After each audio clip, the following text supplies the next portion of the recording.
What's going on, man? It's your boy, Jay Holley, and we are back with another episode of Unfiltered with Jesse Holley, episode 98. We're almost close to 100.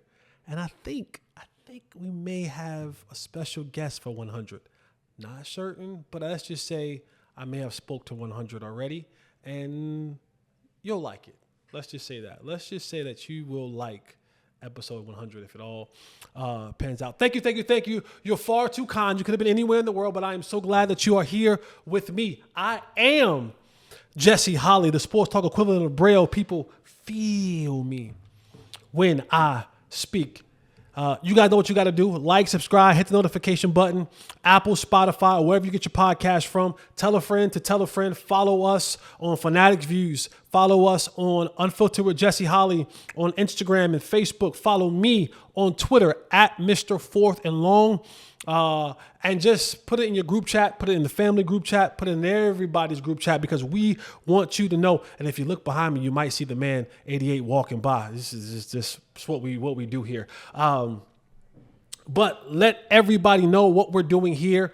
And if you want food, I tell you guys this all the time. I am shooting each and every episode from Playmakers Bar and Grill. I don't know if you know it's Bar and Grill, but I call it Bar and Grill. Playmakers 88. It's off of Highway 121 in the Colony. Come on down, man. The selection of food and beverages are top tier. And like today, if you just so happen to be at Playmakers, Playmaker is actually here. He's in the building. I just talked to him not too long ago. So you just never know who may be in here, what they may be doing in here. But if you're in here, then you get a chance to be a part of it. So head on down to Playmakers off of 121, Highway 121 in the Colony. Playmakers 88 Bar and Grill Restaurant, man. The food is good. The beverage is good. And for the fellas, the scenery is good too. Got good scenery. All right. You guys, I'd like to get down. I think my motivation at the beginning of the show, because let's be honest, a lot of you won't be here at the end, and that's okay. That is perfectly fine. I'm not for everybody. But here's what we got. This one comes from the great Denzel. This comes from the great Denzel Washington. I think he said it. He's the only one I heard say it. So if the quote is not from him, I'm saying it's from him, and you can scratch his name out and put the quote who it's really from. But this is what Denzel said.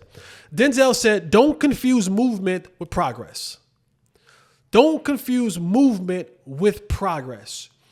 Just because you're moving doesn't mean you're progressing. It's like running on a treadmill, right? Like you're accumulating steps and you're moving. But if you were looking at it as to cover distance, you're not doing anything. You're in a stationary place moving. You're in the hamster wheel over and over and over and over. You're in the fishbowl. You just keep swimming around and around and around and around, and you're not moving or going anywhere. Your movement should be coupled with the things that you need to do to progress. Just don't move to move. Make moves that are going to progress what it is that you want to do in life. And that goes for everything. If you want to buy a house, then your movements should look like someone who is saving money, putting money away towards a house. If your progress wants to be a relationship, then your movement should look in such a way that will position you to be in a place for that relationship, a job, an education, whatever those things are. Don't just be moving to move in such a way that you see the progressions. All right? Don't get off the hamster wheel. Get off the I'm moving, but I ain't going nowhere. I'm running and I'm out of breath and I'm tired, but I'm in the same place that I was yesterday. I'm in the same place that I was a month ago, a year ago. That's just movement. That is not progress. So please never confuse the two. Never confuse movement with progress. Get off the hamster wheel and get going in life. All right, man, let's get into this thing. NFL free agency is underway, and the Cowboys, I think they're keeping along the plan of what they said. Jerry Jones said that we will be selectively aggressive this offseason. The selectiveness started with the letting go of Michael from Pittsburgh, Michael McCarthy from Pittsburgh, and hiring Brian Schottenheimer, gutting the staff, putting a new staff in place. That was a part of the selective. And then they begin to kind of sort things out. And I just want to kind of just up to date you on what they have done this offseason. Because if you're like me, the Cowboys have told you these quotes over the past off seasons, all in and selectively aggressive. And for Cowboy people who are looking for this team to do something different than it's always done. Stephen Jones did the air quotes of this little drought of 30 years since the Cowboys have been to an NFC championship game and or Super Bowl. That's more than a little drought to me. But we are consistently looking for the Cowboys to move in such a way that there is progress, not to just be moving in such a way that there's just movement. The prior week at the retirement ceremony for Zach Martin, you heard the owner, president, and general manager Jerry Jones talk about, we don't see that we have these voids, and we're not trying to fill these voids that we don't have in free agency. And to a lot of people, it was a head scratcher, and it made you think. And let me just start by some of the players that the Cowboys already had on their football team that they re-signed. Of course, you heard punter Brian Anger. They signed him 2-year deal, $6.4 million. Wide receiver Javonte Turpin. They signed him to a 3-year deal after they second-round tenured him. They dropped that tenure and signed him to a 3-year, $13.5 million deal. And some of these deals, you have to be careful with the wording because Javonte's deal is up to $13.5 million. So that means if he meets certain incentives and escalators, it can get up to $13.5 million, which sounds, it sounds differently than what it's possessed, right? Because some people said 3 for 18 and stuff like that. So you got to just kind of, check out the wording because it get up to 18 or, $13.5 million is where it's at today, minus any of the incentives.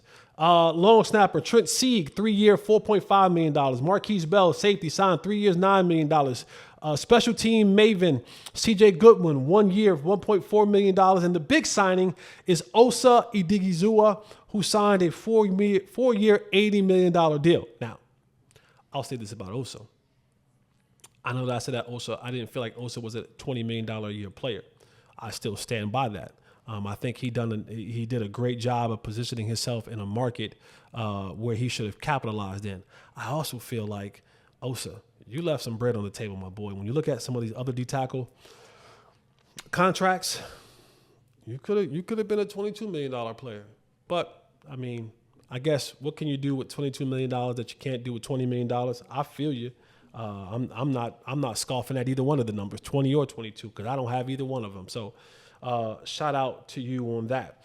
Now, let's talk about some of the notable losses. So those guys, they re-signed, right? You need a punter. Brian Anger's one of the best punters in the league. You need Javonte Turpin, one of the best receivers in the league, and kind of plays the role of maybe being your number 3 or 4 wide receiver in some specialties. Of course, if you got a punter, you need a long snapper. And Trent Sieg, you brings that. Marquise Bell is a guy they like to bring back for a depth piece. CJ Goodwin, the special teams guy, you need to have that. And relatively for $1.4 million, that's a cheap deal. That's chump change in the National Football League. And then, of course, Osa currently sits at your biggest offseason signing. The Cowboys have always been a draft, develop, and pay their guys. So Osa is one of the guys that they brought in, developed, and now they are paying him. We're still waiting for Micah Parsons to get his deal, which will presumably be a record-breaking deal, and he will end up being the highest-paid non-quarterback in NFL history. Some of the players that the Cowboys lost, and I think this is critical because not only did you lose good, solid players, you lost some of your veteran leadership. And we'll talk about leadership a little bit later, but you lost some of the voices in your locker room, some of the calming people in your locker room, some of the people who was able to rectify when the things got a little bit haywire. DeMarcus Lawrence went to the Seattle Seahawks on a 3-year, $42 million deal. Let me just say this. I believe his agent is David Cantor. David Cantor don't play about DeMarcus Lawrence, because they get to the bank together often. They got a great deal for a guy coming off injury, aging, for him to get that amount of money on his way out of the league. Great job by them. Jordan Lewis, 3 years, $30 million to the Jacksonville Jaguars. Big payday for Jordan Lewis, who was one of my favorite players at the Cowboys. He just was a junkyard dog. He was a leader. He was an example. He was a tough player. He was small in stature, but he played way bigger. Offensive tackle Chimi Edoga, 2 year, $7 million deal. Rico Dowdle. Rico had a decent year last year, bet on himself. I don't think Rico got the return that he thought he was going to get, and we'll get more into the Rico and who the Cowboys signed in his place. But Rico got a deal 1 year up to $6.2 million. It's really roughly around 1 year, $3 million. And then Chauncey Golston signed with the Rico signed with the Carolina Panthers, by the way. Kind of a homecoming. He's from Asheville, North Carolina, went to South Carolina. He's in Charlotte now, so he's kind of a lot closer to home. And then Chauncey Golston signs with the New York Football Giants, 3 years, $19.5 million. That takes us to, how did the Cowboys replenish the roster? Now, let me say this before we get started in this thing, because everybody's all over the place. You have some content creators who are excited and happy about what the Cowboys did in their signings. You have some content creators who hate what the Cowboys did. And then you have those who are, wherever you want to put them throughout the spectrum, closer to happy, closer to hated. And that's okay. It's fine. Everything's subjective. Everything is opinion-based, and that's totally fine. And my job, or at least I try to make my job, is to be as honest as I possibly can about who the players are, how they fit into this team, and what they will actually be. And the one thing that I want to note about it is the Cowboys have been and are notorious. I call the Cowboys the spin the block team. The Cowboys going to spin the block on a former first round pick. They are notorious for spinning the block. If you were a guy that they looked at in the draft and they liked the traits and they liked you in the draft 4, 5, 6 years ago, the Cowboys going to spin the block on you when they get a chance. They are chasing the ghost of Rolando McClain, the former first round pick who didn't quite work out in at that time it was Oakland, and the Cowboys brought him here, and he was a dog. He was a dog when he decided to play football. And so they've consistently spun the block on former first round picks, hoping to strike lightning in the bottle again. And what you got from a guy like Rolando McClain, who was a former first round pick, it didn't work somewhere else, so the Cowboys brought them in. And I'm just going to go through each one of the names that the Cowboys have newly acquired. By the time this show comes out, maybe there's some more players, but this is what I have right now. And I'll kind of go through this and give you just my opinion on them. I've watched some film. I haven't broken down, deep dove into all the guys. I've watched some film on some of these guys. I've watched some clips on some of these guys, and some of the teams that I've watched them play throughout the season. And we'll start with linebacker. Now, let me also say this. But the Cowboys can sit here and tell you all they want, that they didn't have voids and they didn't have holes. You're smart. I assume that you're smart. I assume that you have eyes to see. The Cowboys have voids. And I think every one of the new signings that you see are the Cowboys saying, let's get some actual live football ability playing players to fill those voids. The Cowboys currently don't have enough football players on their football team to play legal football. You know what I'm saying? Like, between the guys they haven't signed back, they haven't got their draft picks, they haven't brought in some guy training camp bodies. So you got to fill up this roster. Like, you got to get a roster filled up. So part of what they're doing in this free agent season is getting bodies to fill this roster. Now, all the names that I'm about to read you, none of these guys are guaranteed to be on this football team. I shouldn't say most of these guys are not guaranteed to be on this football team when you kick off in September for the start of the new year. Okay? These guys are kind of, we're going to put you in a place so that we don't have to go into the draft with these significant needs that makes us have to force ourselves into picking players. Because if you go into the draft and you have no linebackers, if I get to the draft and I have no linebackers, I got to leave that draft with 2 linebackers. So now I'm forced to maybe take a linebacker or a certain player who plays linebacker earlier than I maybe wanted to, or have to move up to get a guy that I like that other teams may want to get up there and get. I have to waste resources on it. So if I sign 2 guys, if the guy that I actually want falls to me, good, I'll take him. If not, we'll move on. So they have to do that in some of these areas so that they're not going into the draft completely depleted and completely in survival mode on the draft days. The Cowboys have 10 draft picks. They have 6 regular draft picks and they have 4 compensatory picks. So let's get into the newly acquired Cowboy players. And please feel free to leave your comments on them.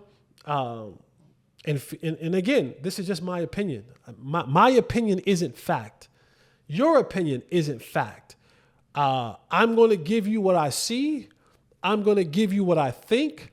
I'm going to give you the things that I've bounced off people who are familiar with these players. And I come to a conclusion. That's it. You have the absolute ability to do the exact same thing if you choose to. Or you could take my word as Bible. It's up to you. I'm just giving you my opinion on what I feel about these players. All right, let's look at the first one, linebacker, a trade from the Tennessee Titans. And you're going to hear a theme here. I told you the Cowboys are the spin the block team of the century. Former first-round pick of the Chargers who went to Tennessee, and the Tennessee Titans did no longer want him. They got a trade with the Cowboys. Kenneth Murray Jr., linebacker. Now, a lot of you remember Kenneth Murray at his time at Oklahoma. He was a guy who was fast and physical, athletic freak when he came out in 2020. Here's what I think about Kenneth Murray. First of all the former first round picks that I say, you don't talk about guys or you don't address guys as former first rounders unless they failed. Let me just say that. The good first rounders, you don't say that about them. You just say player's name. You don't say former first round pick Micah Parsons. You don't say that. You just say Micah Parsons because he's lived up to the bill. You don't say former first round pick CeeDee Lamb. You just say all-pro CeeDee Lamb. You say all-world CeeDee Lamb. You say, NFL sack leader Micah Parsons. You don't refer to them as former first-round pick until after they've been somewhere and that first-round pick title didn't succeed. That's why you hear it so much with guys like this. I think Kenneth Murray, not Kenneth Murray. Yes, I'm sorry, it is Kenneth Murray. I'm thinking Keith Murray in my head. Keith Murray, bad boy. Kenneth Murray is an okay player. One of the things that talking to some people who've talked to some people, and I reached out to some people, Kenneth Murray is a player that is best fit when he doesn't have to think. This is what I'm hearing from people that are familiar with Kenneth Murray as a player. That tells me a guy who has speed and who plays with a level of physicalness. And please, for those of you that will leave the comment, let me save you some typing. Don't type me that he had 95 tackles. That is the absolute worst stat that you can give me. Because when people say, oh, he had 95 tackles, he couldn't be that bad. I just want to tell you that Jalen Smith, for 3 years straight, had more tackles combined and he had solo and combined than Kenneth Murray. So don't use the tackles as a linebacker thing for me. The guy who's on the field the most will make the most tackles. That's just math. So don't tell me because he had 95 tackles that he's a good player. That is not an equation that significantly represent that he's a good player, right? Like I said, Jalen Smith for 3 straight seasons had more tackles than he had last year in Tennessee.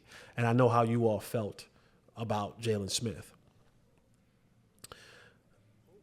Kenneth Murray is a bridge. Think about everything about what a bridge is. It is a holding place to get you from one end to another end.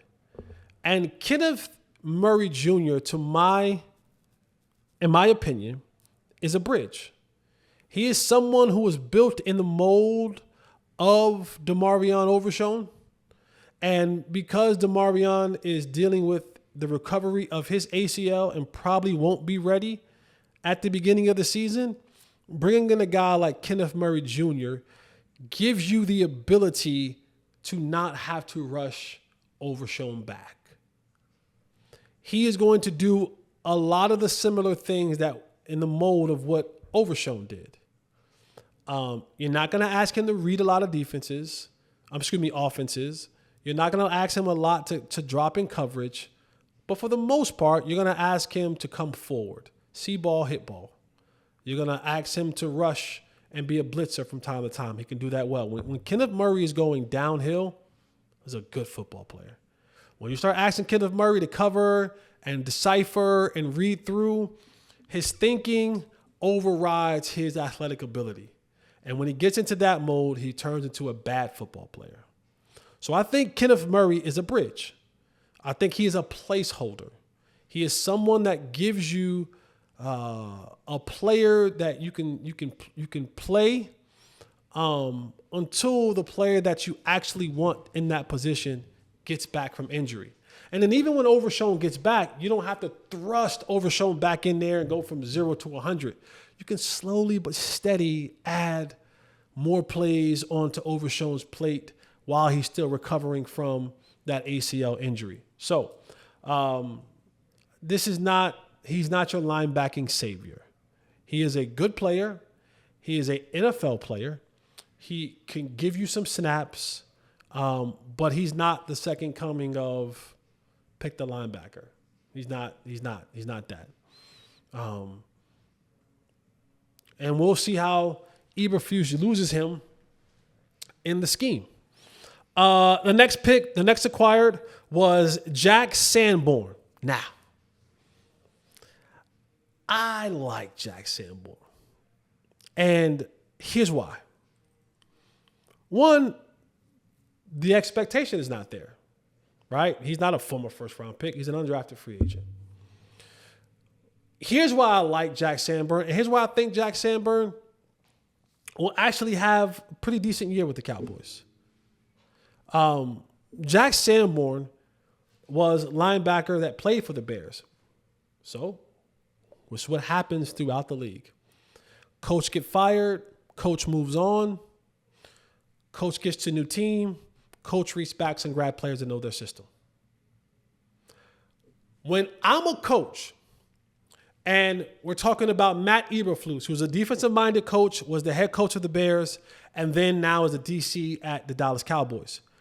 What I need as a coach is either a player or a couple of players that know my system. Because what does that allow me to do? It allows me to have another teacher in the locker room, in the meeting room, on the football field.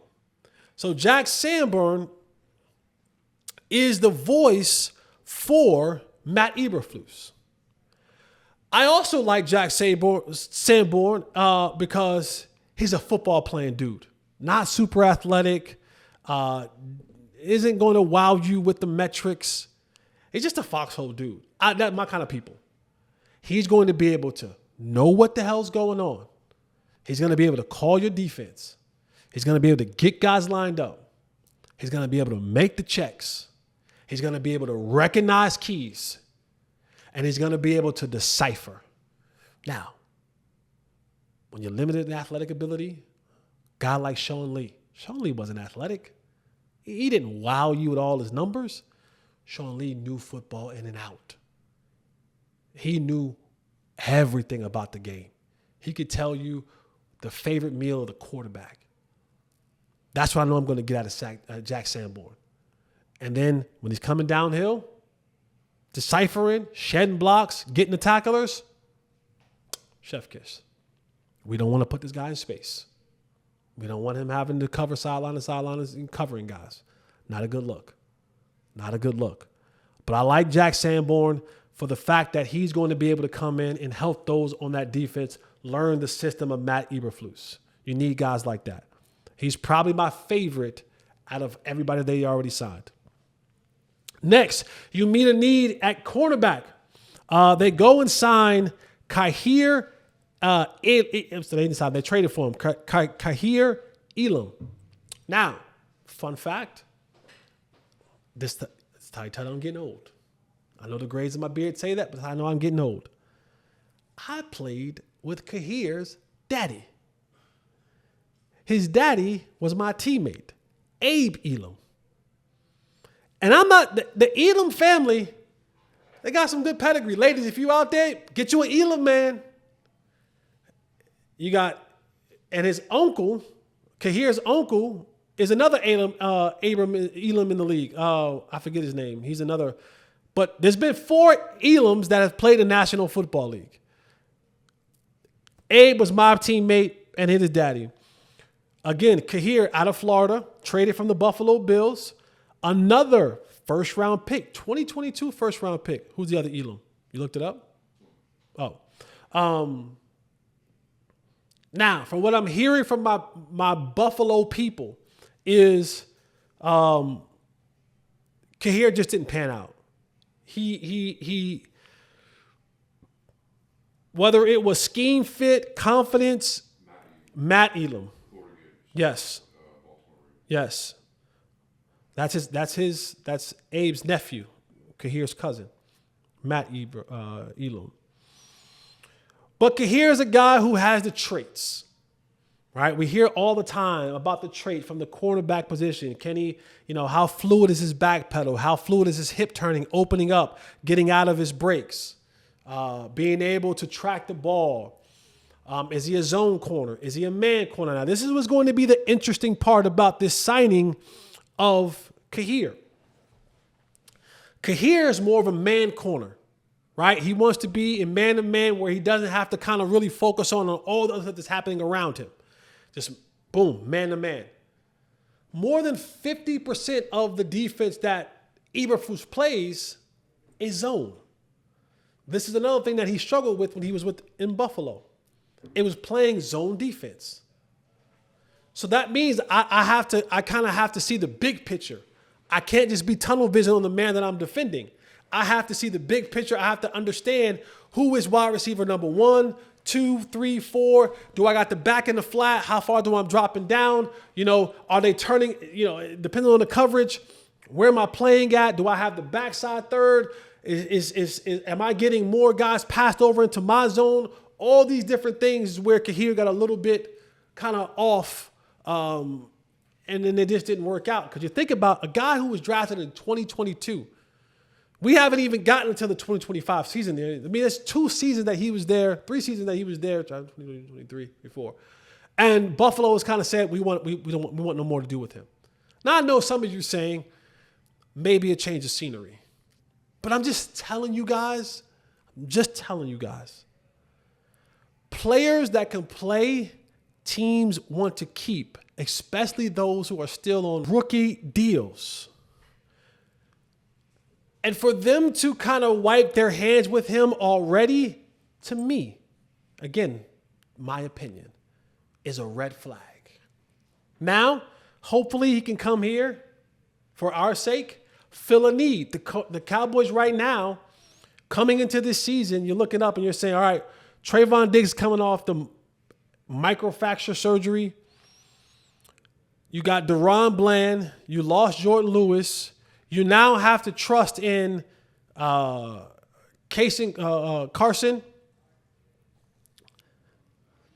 Don't know if that's the guy that you want out there. Josh Butler's coming back off injury. You don't want Andrew Booth out there. We saw what Andrew Booth was last year when he played in that football field. So there is a void that was needed at cornerback. And I think they answered it with Kaiir Elam. But, again, traits are there. It's just always a red flag for me when teams give up on first-round picks early. That lets me know that They just if a guy's a player, you just don't want to give up on him. And maybe they did smart and say, you know what? There's nothing there. Can't do it for us. Let's get something for him. Move on. Next, defensive end. Another former first-round pick in 2021. Payton Turner. Came over from the Saints. I know nothing about Payton Turner. I know nothing about him. I have nothing for you. I got nothing for you. I got absolutely nothing for you. He is a rotational piece. I can't give you. I can't give you. He was hurt last year. It's a depth piece. It's throwing as many things as possible at the position, trying to create competition, trying to create some depth so that you have bodies. He's a body. He's a body. And I would not be shocked if Payton Turner didn't make this football team and got cut in training camp. Wouldn't shock me one bit. 1 year, $3 million. Wouldn't shock me one bit. If there was even a signing bonus with this, it was a couple $100,000. That's chump change. In the grand scheme of things, if a player comes in and doesn't work out and it only cost you $500,000, $700,000, even $1 million, in the football world, that's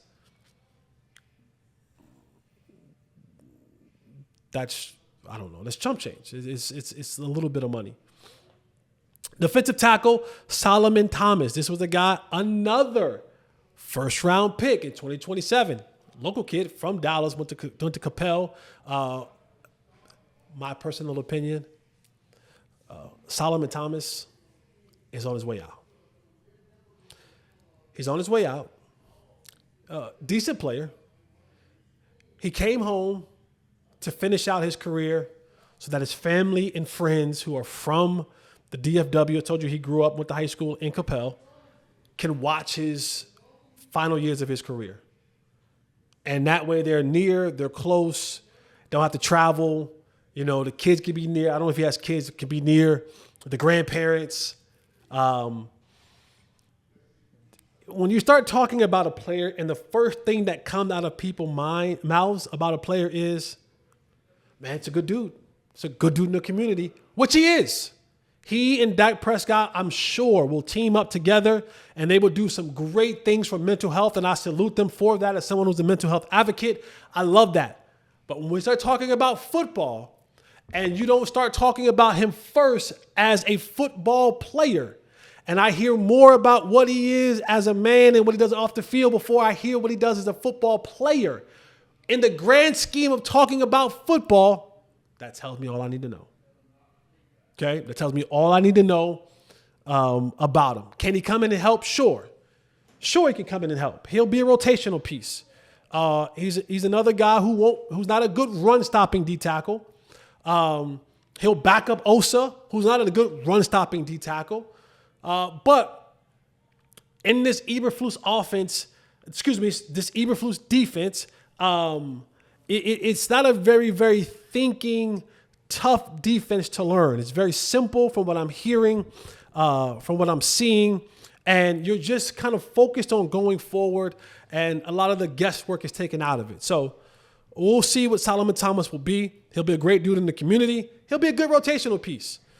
Robert Jones, a 1-year deal worth $3.75 million. He was an undrafted free agent. He spent last year with the Miami Dolphins, started, I think, 16, 17 games last year with the Dolphins. I don't know where Rob Jones is going to be. I don't know what he's going to be. I think you bring in competition for, and let me say this, Brock Hoffman has done nothing to be given a position. In fact, I don't think there's a guy on that Cowboys offensive line except Tyler Smith who should be given a position. I think every guy on that Cowboys offensive line, coach should walk in day one and go, all right, guys, Tyler Smith, you're playing left guard. You're our cemented starter at left guard. The rest of y'all, figure it out. you will be in competition for a job. Tyler, you're playing left tackle. The rest of y'all get in where y'all fit in. That's what I believe. I think Robert Jones, as he should, will come in and give Brock Hoffman a little bit of competition. And competition is good in my belief. That really shows who you are, what your character is. If you're having to battle every single day in and out, week in and week out, play in and play out with someone hovering over you with the potential to take your job, you either rise to the occasion or you sit the bench where you rightfully belong. You're going to have to fight through some things. That means you're going to have to go and study a little bit more. You got to take a little rehab a little bit more, recovery a little bit more, eating a little bit better.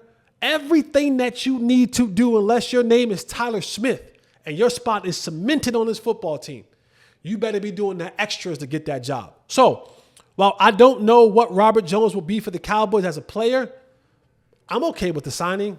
Bring in competition. Offensive linemen aren't growing on trees. You can't go down to the Home Depot and get them. So the more that you can acquire on your football team, and if they're not playing, at least save them if you never have an injury throughout the year. You don't replace Zach Martin. You don't replace Zach Martin. You hope to get along and you hope to get by, but you don't replace a guy who's going to be a surefire Hall of Fame in 5+ years. Sometimes you don't want to be the man after the man. You know what I mean? You don't want to be the guy that go after the guy. Zach Martin has been the guy. He's been a model of consistency. He is when you're talking about guard, he's a walking teach tape. It's going to be tough to fill those shoes. Those are big shoes to fill. And so Rob Jones and Brock Hoffman, you guys are going to have to figure that out. And maybe it's a tandem of two of you, but I like a little competition. I like it. I'm all for competition. And then last but not least, go Heels. Javonte Williams. Javonte coming out of North Carolina, 2nd round pick in 2021, was talked about very well. Had a really good rookie season and then had the horrific knee injury and is kind of just been uphill from here. Now this will be year 3 after the ACL injury. And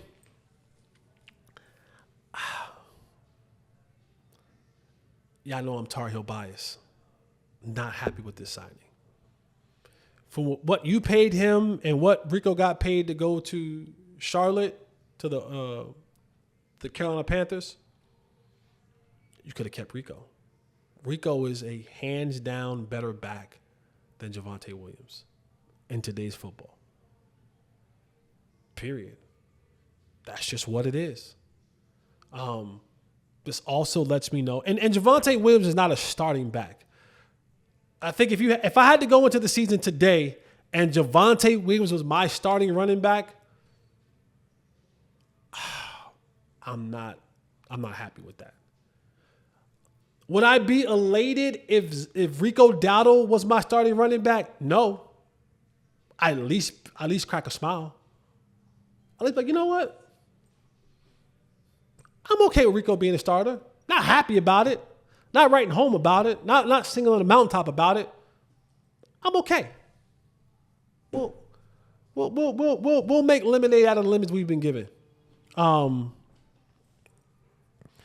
Javonte,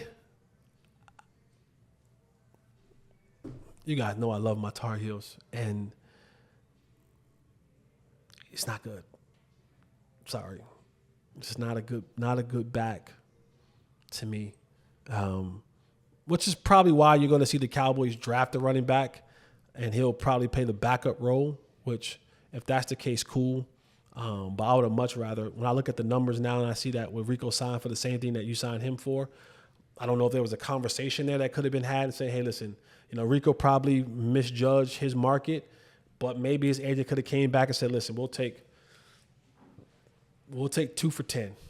You know what I'm saying? And we'll guarantee 8 of it. We'll incentive base it, whatever, And that gives you a $4 million deal. And it's a little bit more than that, but you kind of pay a little bit more for a guy that's come from your system. Don't know those conversations. At the end of the day, Because Rico's going to Carolina and he's going to be a backup. He's not starting over Chuba Hubbard. He's not. Chuba is the starter in Carolina. So they will be splitting carries. So Rico will be a glorified backup, $3 million backup. Javonte Williams, he's not your starting running back. Again, would not be shocked if Javonte Williams doesn't make it through training camp and is on this roster starting day. I just wouldn't be shocked. When other running backs start getting released from teams in training camp and all that other kind of crazy stuff, or they bring some other running backs to camp, I wouldn't be shocked. Would not be shocked if Javonte did not make this football team this year. Not saying that he won't. I'm saying I wouldn't be shocked if he didn't. You know what I'm saying? That makes sense to you guys?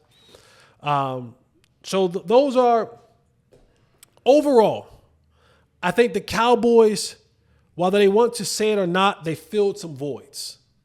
They put bodies in place so that if they had to go and do OTAs and minicamp today, they had enough players to go out there and do it.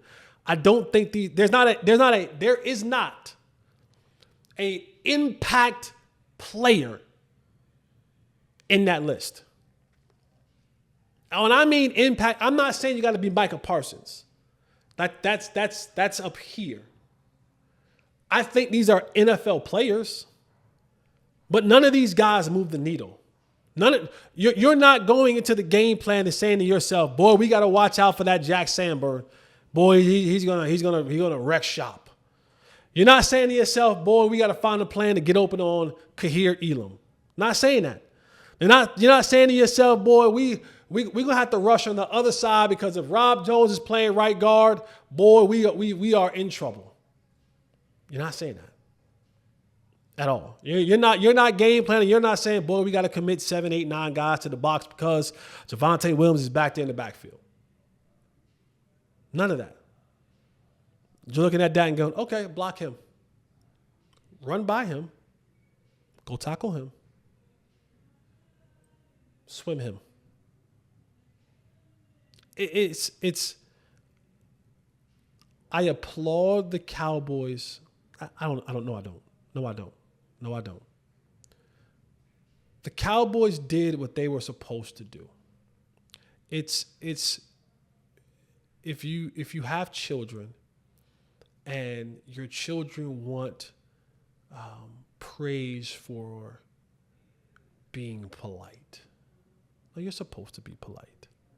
Or they want praise for picking up the toys that they threw all over the floor. No, I'm not going to praise you for picking up your toys that you threw on the floor. The Cowboys had to make these signings. They needed the players. They didn't have enough players on the roster. They needed these players. And so they filled a need during this free agency. Aggressive? Probably not. Selective? Absolutely. Now they have to go in the draft. And here's where it becomes dangerous. Because the Cowboys now have to go in the draft and they need draft picks round 1, 2, and 3 where you get impactful players. You're supposed to get starters and guys who will contribute in a major way for your football team immediately.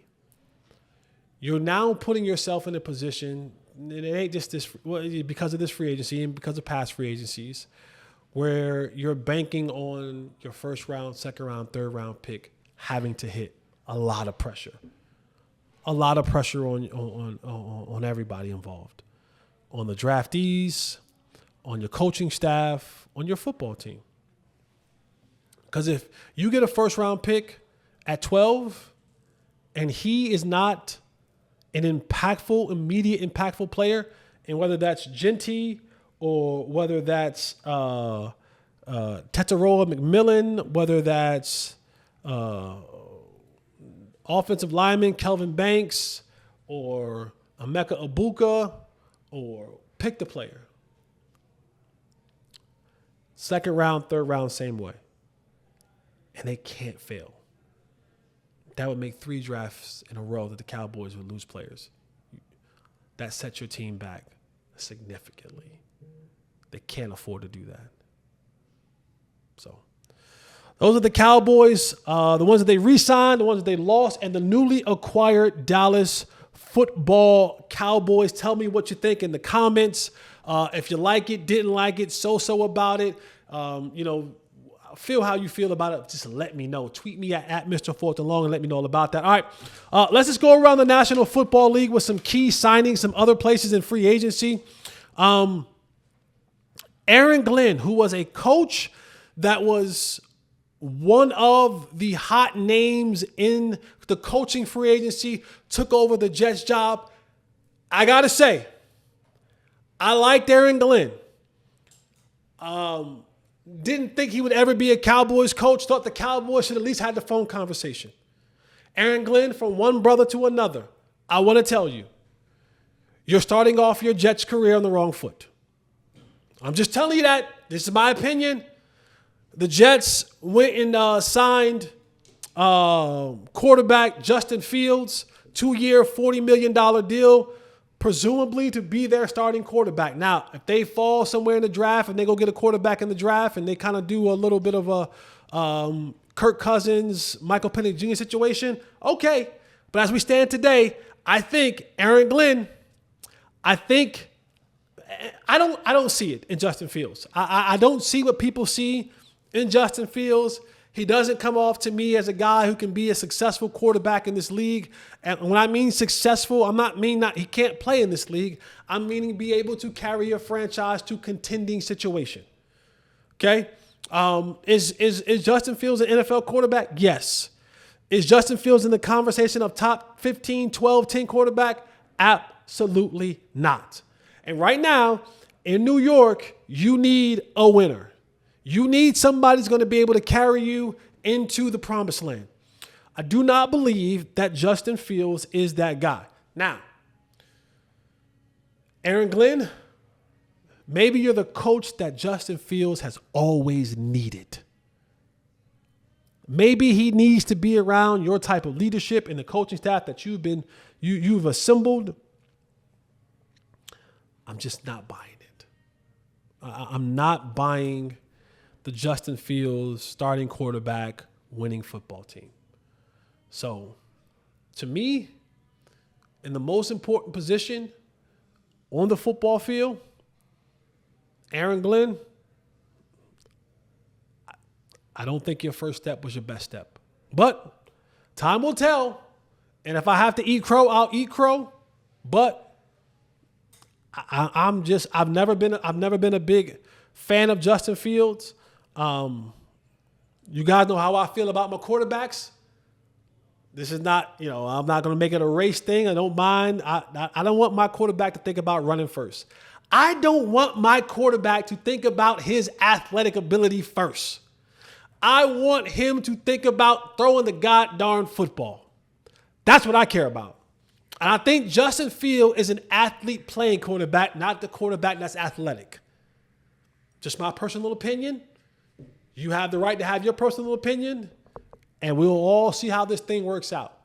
But Aaron Glenn's era begins in New York with the Jets. First move, don't think it's your best move signing Justin Fields as your quarterback. My bias is probably going to show because the second, or maybe the first thing that was in this coaching carousel of hot names of coaching was Ben Johnson, the former offensive coordinator of the Detroit Lions, now the head coach of the Chicago Bears. I am biased. I can admit it. Ben Johnson was a teammate of mine at the University of North Carolina. I think Ben Johnson is starting off on the right foot. I am a firm believer if you're starting a franchise, if you're getting a team together, yes, quarterback is paramount. You don't have a quarterback, you don't have anything. Second to that, you better lock down those trenches. Football is played from the trenches out. I am a wide receiver. I am a sexy pick. I understand that if you do not have the trenches on lock, you will struggle with football. And if you're trying to take Caleb Williams and take him to that next level and trying to really unleash all the ability that he has in him, you better be able to protect him. And the first thing that Ben Johnson did when he got the job of being a head coach of the Chicago Bears, knowing that I already have a franchise quarterback on a rookie deal, that means he has $50 million to play with. And why I say that is because quarterbacks on the rookie deal, quarterbacks are now going for $50 million, $55 million, meaning if I don't have to have a quarterback under that second contract, that's a starter and it's a star and is not getting paid $50 million, that means I have $50 million to go somewhere else. Ben Johnson went and locked the trenches down offensively. He went and traded and signed offensive linemen. I think that's brilliant. I think that's absolutely brilliant. Because once I get my offensive line secure, look what he knows the blueprint. Look what they did in Detroit. Detroit had arguably, if not the best 1B offensive lines in the whole entire National Football League. I think what he's done with the Bears is securing that offensive line. You already have some solid receivers in DJ Moore and Rome Odunze. You have a quarterback in Caleb Williams. If I can protect, now I get my run game going. I get my play action going. Now I'm cooking with grease. I am cooking with fish grease. We are rolling. That is where you go and start first. I wish the Cowboys took note of that. But you get those trenches locked in, the possibilities are endless. Now I can have Caleb Williams focus on doing other things than worrying about if his head's going to get knocked off. It's important. I think the Bears are doing a great job with doing that. Let's head out to the West Coast. Big bros, the bullies, they won't admit it. But the San Francisco 49ers are in a serious, serious rebuild. Now, you start talking about how to build teams. I think the Niners were one of those teams where they showed you how to build a team when you have a rookie quarterback on a rookie deal. I'm able to go and spend money in all these other places. Now, you have a window that you have to capitalize in because guess what's going to happen? And the Niners have tied their franchise to Brock Purdy. Well, Brock Purdy's coming up for a deal. That's why you see the mass exodus and trades of all these players. They cut Kyle Juszczyk. They traded Deebo Samuels. Hufanga went away. Dre Greenlaw is gone. There's another quarterback left and went somewhere else. I mean, one of their offensive linemen is going away. Mac Jones is in. Well, okay. But this is what happens. You can push these contracts off and you push them off and you build these teams. And for the longest, not the longest, but for a good run, the Niners were a Super Bowl contending team for about 3, 4, 5 years. It just didn't work out. They went to a couple of Super Bowls, right? They got a chance to see that success happen. They just never won the big one. And now they have to kind of do a soft rebuild because they're going to have to pay the quarterback. And so now they're going to have to draft again, develop again, free agent again, and do it this way. But once I sign the quarterback next year, I can add some void years on the end of that, put some of that money away, kind of get back to the thing again where I'm pushing money down the line and hopefully build a team back up again that we're competing for a championship. So the Niners aren't saying it. Cowboys aren't saying it either, but it's a soft rebuild happening in San Francisco. A couple of quarterback trades that happened. You had Geno Smith, who was a quarterback for the Seattle Seahawks, was traded to the Vegas Raiders. Now, this makes sense, right? Pete Carroll used to be the head coach in Seattle. He is now the head coach for the Vegas Raiders. And I told you guys earlier, you don't have a quarterback, you don't have anything. And so they go get a quarterback. Same thing that I told you guys about Jack Sanborn is a quarterback that knows Pete Carroll's system. that knows what he wants, to do, that can be a plug-and-play guy that he's familiar with, that speaks his language, that he knows his temperament, and now you can go and build a team around it. Pete Carroll is here for a good time, not a long time. He's 70-something years old. I know he looks young and spry, but he don't have time for a rebuild. They need to get things going in Vegas kind of fairly quick. Now, does that mean that they're going to go and draft Ashton Genty? I don't know.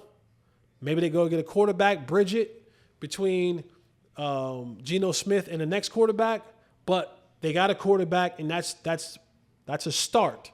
And Geno's a solid quarterback, right? He's been to a Pro Bowl.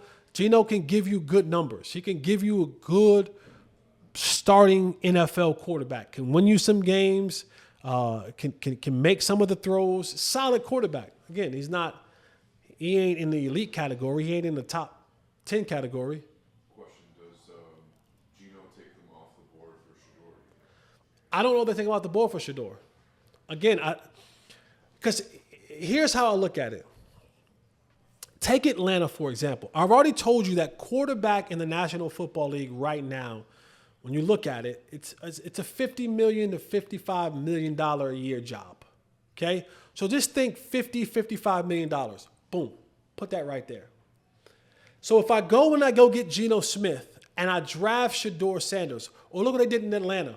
They already had paying Kirk Cousins $50 million. Then they go and they draft Michael Penix Jr., the quarterback of the future. Well, Michael Penix Jr., he's on his rookie deal. So what does he cost every single year to the salary cap? Maybe $3, $4, $5 million player. I'll take those two quarterbacks. It equals out to about $50 to $55 million. So whether you have a starting quarterback at $55 million, $50 million, or you got two quarterbacks at $50 million, the price is still the same.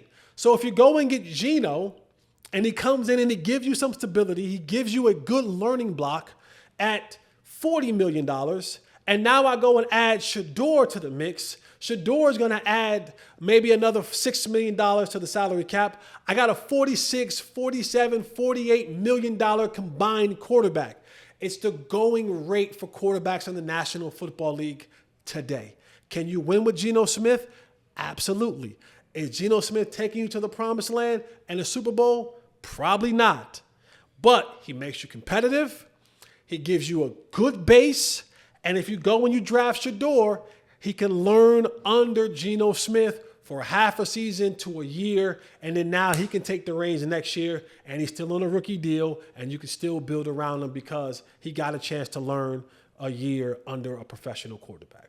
So drafting Shador doesn't take you from a money perspective. It doesn't take you from that place. It still leaves you in that same place that you would be no matter what. But again, Geno gives you an opportunity to be competitive.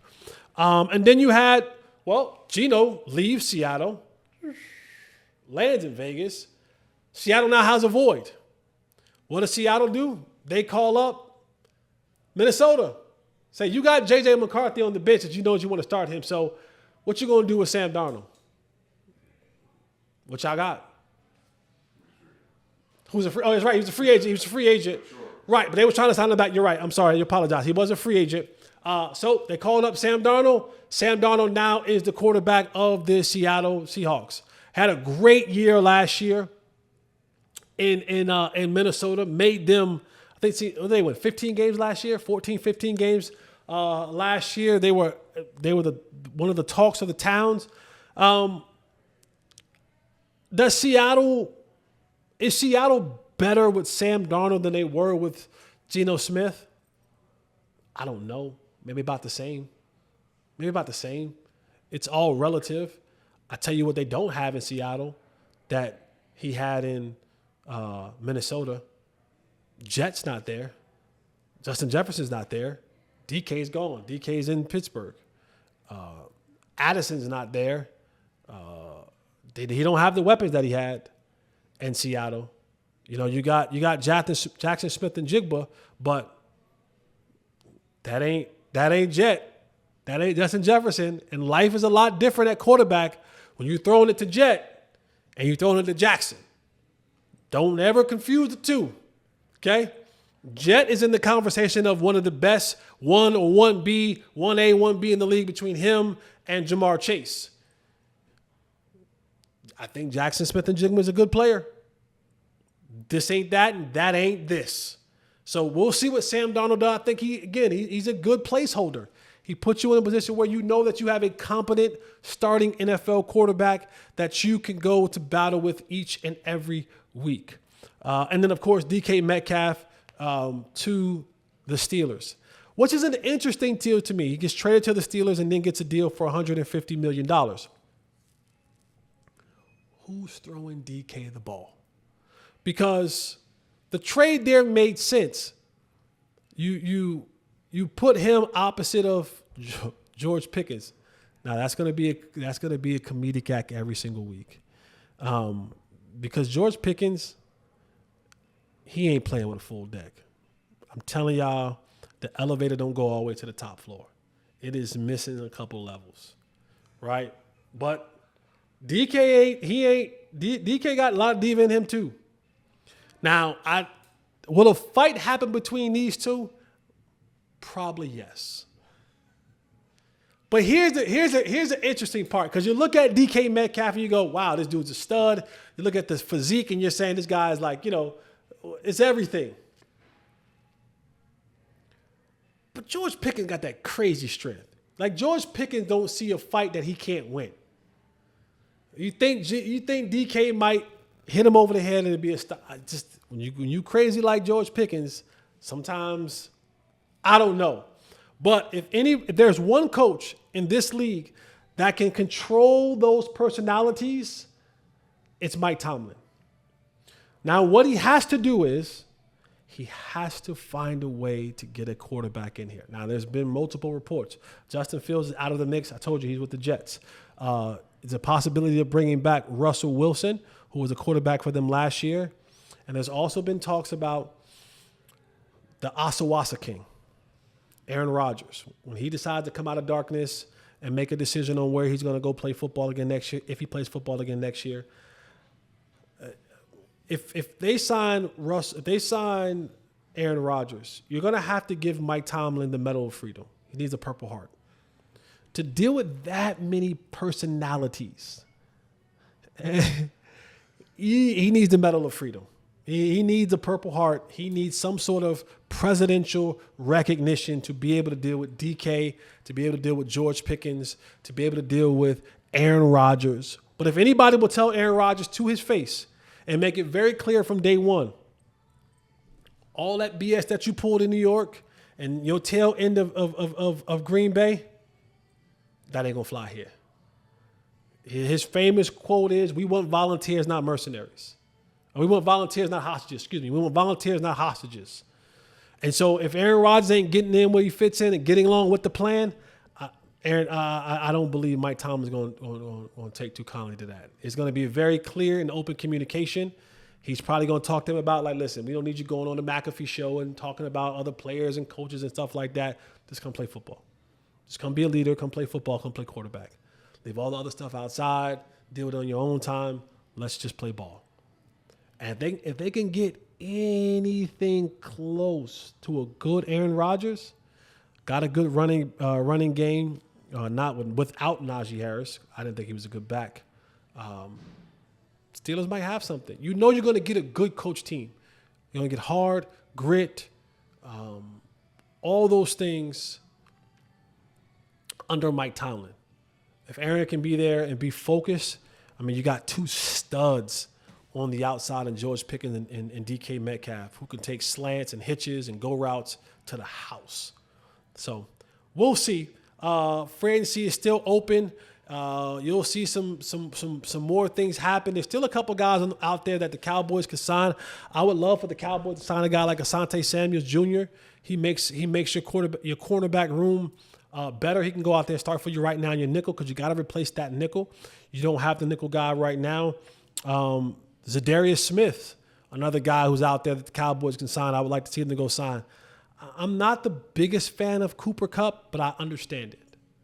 I'm not fighting people about Cooper Kupp. If they go sign Cooper Kupp, great.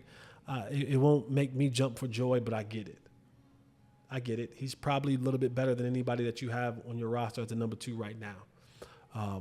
But the Cowboys continue to gear up and get ready for the draft. But the Cowboys, I don't give the Cowboys a standing ovation for what they did right now in free agency. They did what they were supposed to do. They picked up the toys that they've put all over the floor. You don't get a reward for that. They sign guys to fill the needs, to fill a roster. They have to fill the roster, and that's what they did. Good job. And none of these players are impactful. None of these guys are going to. None of these guys have made your football team significantly better. They made you have a football team. Period.